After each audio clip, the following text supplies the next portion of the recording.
and you don't want to cross it, but you want to go near it. And you know, it's subjective, sort of where the line is. And that's where it becomes complicated. And that's what I was mulling over as I was flying back to New York the day before hosting the Gotham Awards. And I was on the plane, I was writing jokes, and I was eating a chicken salad sandwich on walnut raisin bread. And I remember that because actually the flight attendant came over and he's like, "Excuse me, are there nuts in your sandwich?" I knew it wasn't gonna end well, because that sentence never ends with, "'Cause I love nuts! Nuts, nuts, nuts, nuts, nuts, nuts, nuts! They're great and everything! Sprinkle them on your sundae! They're the building blocks of pesto!" Which they are, and nobody's talking about it. And so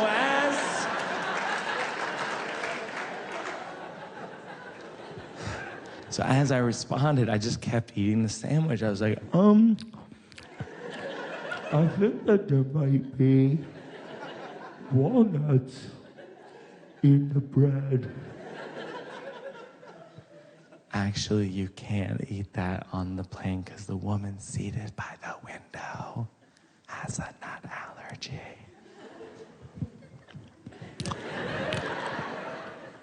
I won't feed them to her. Or rub them on her face.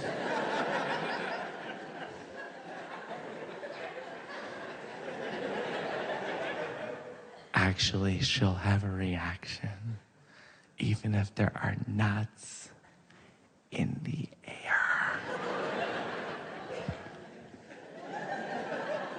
Nuts in the air? Which just so happens to be my favorite hip-hop song.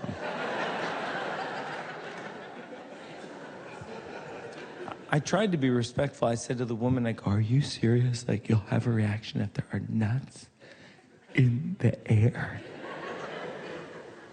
She said, "Yeah, I'll have a reaction if there are nuts in the air."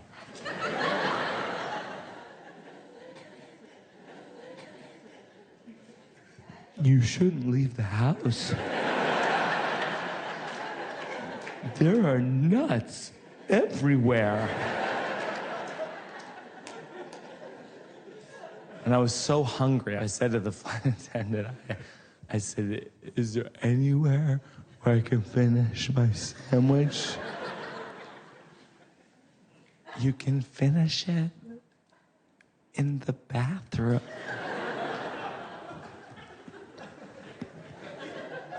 Okay. And I walked into a JetBlue bathroom, and I ate a chicken salad sandwich, and I'm experiencing that great symphony of smells, just bathroom and antiseptic and mayonnaise, and I'm gagging, and I'm eating more of the sandwich, and I'm gagging, and I'm eating more of the sandwich. And I realized at that moment that I have what is called a fecal airspace allergy. And well, you know, it isn't just if I eat feces. It is if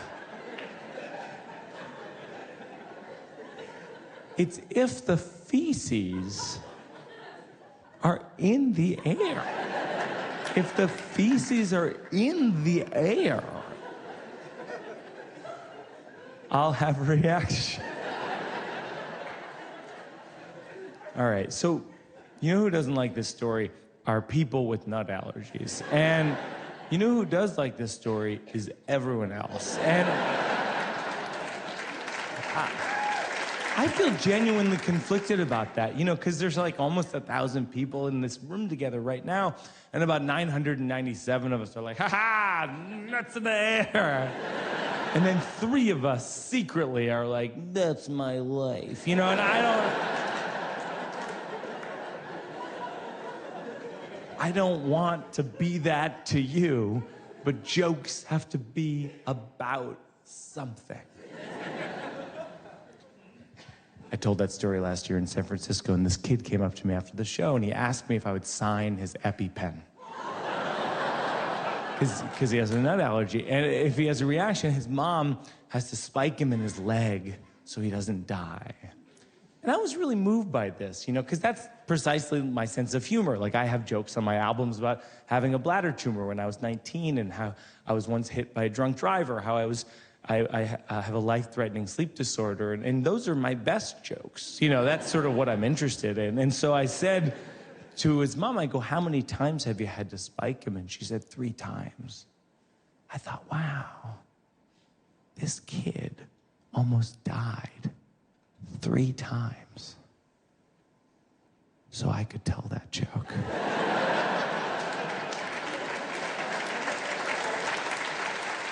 So I wanted to dedicate this show tonight to him. He's dead. I'm joking. Waka, waka, waka. Get her done.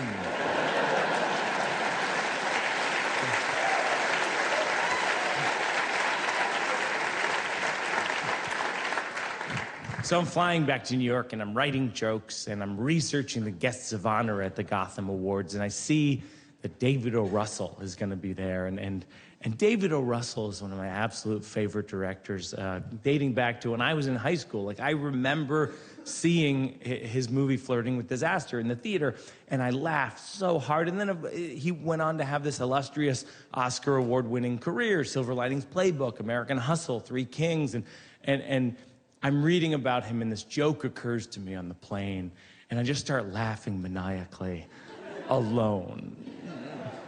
Not the best look, you know, just like, I have Ebola, and I'm laughing for 2 reasons. 1, at the joke, and 2, at the absurdity that I would tell this joke the next night when he would be sitting right there. And so the moment I land, I call my wife.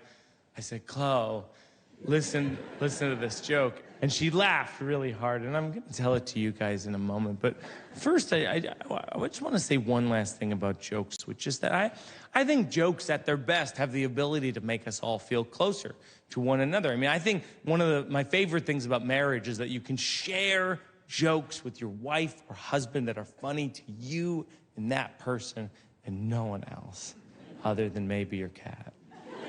Because when you have a cat, your barometer for humor out the window. Well, last summer, my wife and I went on a trip to Massachusetts, and I called it Catsachusetts, which is not funny, but in our house was the joke of the year. I was like, we're going to Catsachusetts. My wife was like, ah! I was like, ah! Our cat was like, ah!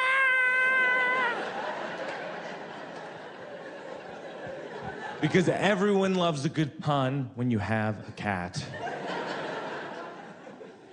So we drive to Catsachusetts. When we arrive, my wife has a headache, and she asks me if I'll acclimate Ivan, that's our cat, to the bedroom, because he's an indoor cat, and you can't just put an indoor cat into a house because he'll explode.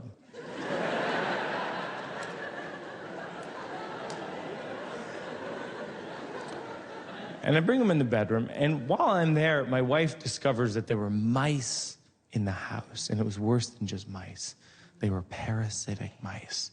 They have toxoplasmosis, which means they have a parasite in them, and they want it in you. So they're unafraid of cats, and they're unafraid of people. We discovered this because my wife was watching TV on the couch, and she looked next to her, and there was a mouse, and he was watching TV also. And she screamed, and he just looked up at her like Stuart Little, like, hey, what's going on? I don't like this show either. I don't know why all those women would want to marry that one guy. She pushes him off the couch, and he doesn't even run away. He doesn't even scurry, which is a verb invented for mice. He just walks into the kitchen like a roommate. He was like, fine, I'll go in the other room. I just think you're overreacting. Then he did a confessional into the mouse cam in the kitchen. He was like, I'm not here to make friends. I'm here to win. I was here before they came. I'll be here when they're gone. I'm a mouse. That's from Real Housewives of Catsachusetts. Then I'm sound asleep, and my wife wakes me up by grabbing my face. She says, Mo, Ivan found the mouse. You need to get the mouse. And I said, Chloe, we have a cat. We do everything for the cat. We give him food. We give him an apartment that he thinks is the world. We set aside an area in the apartment for him to poop in that we clean more often than the area where we poop.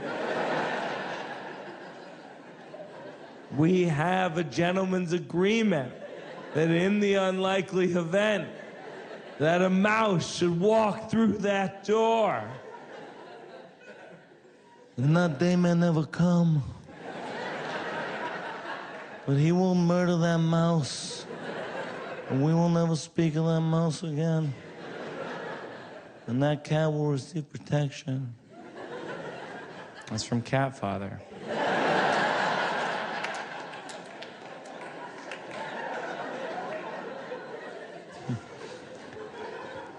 Chloe says, Mo, get the mouse. And she hands me a cup.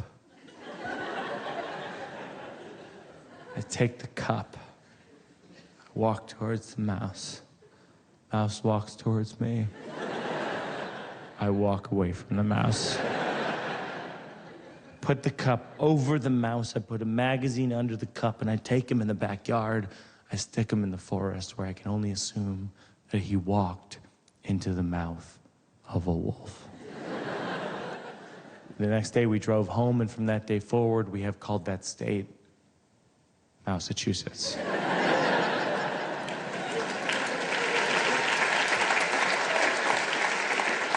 So I want to point out something special that happened there at the end, which is a few minutes ago, I prefaced the story with a Massachusetts-based pun. Catsachusetts, which we all agreed as a group.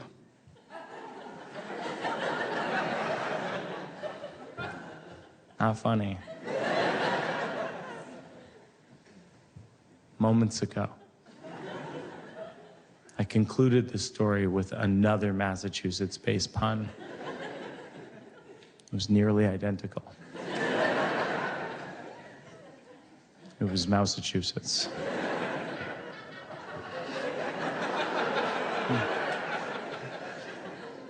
But that time, we applauded. Which means, in a way, it's like we're married.